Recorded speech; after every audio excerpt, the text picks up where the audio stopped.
Melanaki says how to deal with a neurotypical partner which calls your autistic traits as exhausting. Oh.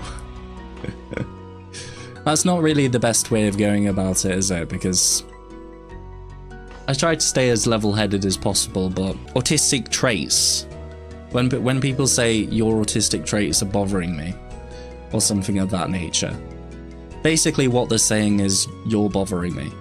Because it's not like you can really separate out the autism from it. Because I think when people do that, it's sort of, in a sense, they're trying to section off a part of you into something which is outside of you in order to speak negatively about it, which is definitely not a good way of going about things like that. I'd say, if anything, probably the best way for them to handle something like that is to have a conversation about what exactly it is, for you both to try and understand if it's something that you can work around or something that you can work together on if it's irritating them, or if it's just something generally about yourself, which, you know, is just you.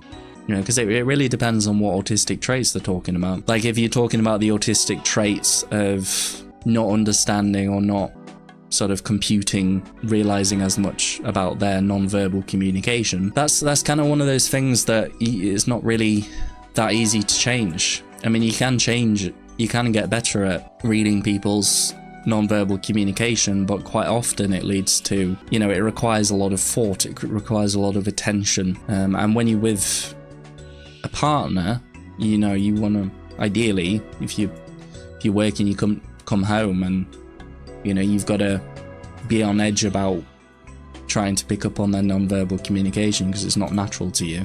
It's not necessarily the best situation to be in. Malak says, my partner seems to talk about the moments when I'm in situations such as overloads, shutdowns, and meltdowns. She seems to be extremely annoyed when I'm not functioning as I can function sometimes. Oh, honestly. Oh, sorry. I really don't like that. I mean, by the nature of them, it's you know, it's defined by a lack of, you know, a reduction in your ability to communicate and do things, and intense emotional dysregulation. That's nothing that you can change, really. The only thing that you can do is work together to try and reduce them. But if you're having them, I've been in situations in like a relationship where the other person has that idea about it, for sure. They think that you're doing it on purpose. Usually it was around times where they would be, you know, being very aggressive.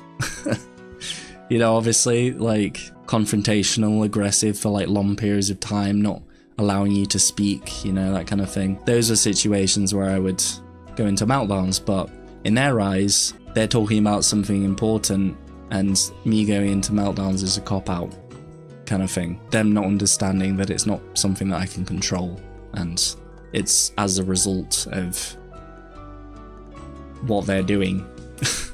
You know,